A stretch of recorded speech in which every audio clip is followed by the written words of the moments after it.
여러분 안녕하세요. 오늘은 아름다운 나라 하면 바로 떠오르는 곳 필리핀에 대해 이야기해 보려고 합니다. 에메랄드빛 바다, 눈부신 백사장, 그리고 친절한 사람들까지 생각만 해도 벌써 천국 같죠? 하지만 잠깐만요. 마냥 아름답기만 한 것은 아닙니다.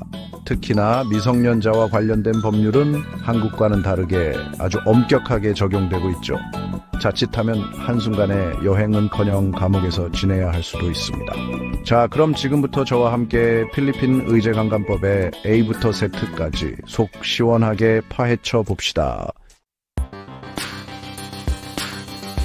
자, 여러분 의제강간이라는 단어 네, 들어보셨나요? 솔직히 말해서 저도 법률 용어는 좀 딱딱하고 어렵습니다. 그래서 최대한 쉽게 설명해 드리겠습니다. 의제강간이란 간단히 말해서 미성년자와 성관계를 맺는 순간 설령 합의를 했더라도 무조건 강간으로 간주하는 것을 말합니다. 미성년자는 아직 성적으로 미성숙하기 때문에 스스로 판단하고 결정할 능력이 부족하다고 보기 때문이죠. 즉 동의를 했는지 안 했는지는 중요하지 않습니다. 중요한 건 미성년자라는 사실 그 자체입니다. 과거 필리핀에서는 의제 강간 기준 연령이 12세였습니다. 12살이요? 솔직히 말해서 말도 안 되는 소리죠. 국제사회에서도 아니 필리핀 너네 정말 심각하다라며 비판이 쏟아졌습니다.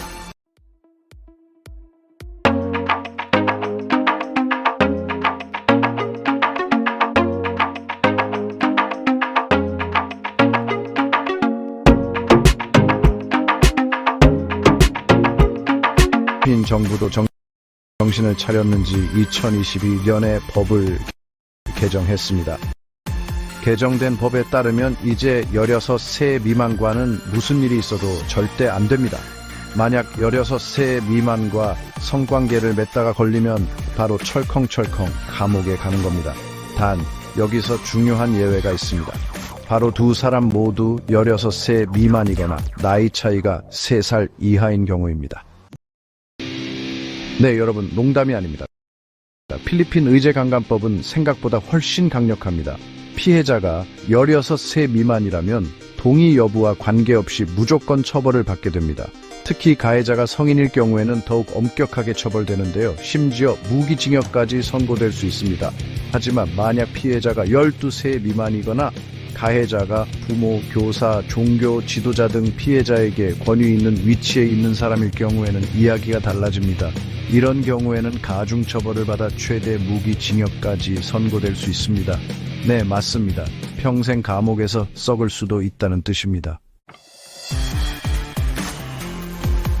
솔직히 말해서 필리핀의 의제강간법은 과거에는 그다지 빡세지 않았습니다.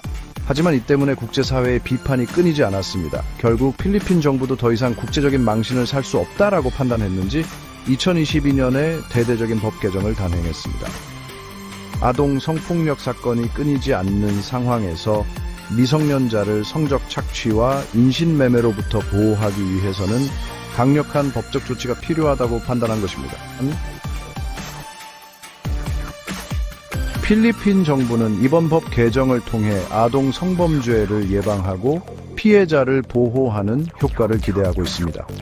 특히 아동에 대한 성적 착취 및 인신매매가 감소할 것으로 예상하고 있죠. 하지만 현실은 그리 녹록지 않습니다. 법이 아무리 좋아도 현실에서 제대로 지켜지지 않는다면 무슨 소용일까요?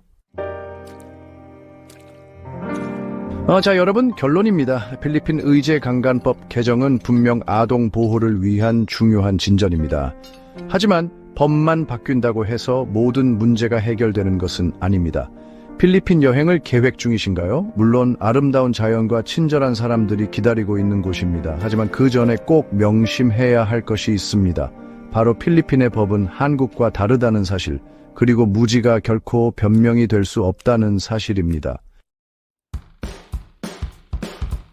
자, 오늘은 필리핀의 의제강간법에 대해 알아봤습니다. 어떠셨나요? 좀 불편하셨을 수도 있겠지만 이게 바로 현실입니다.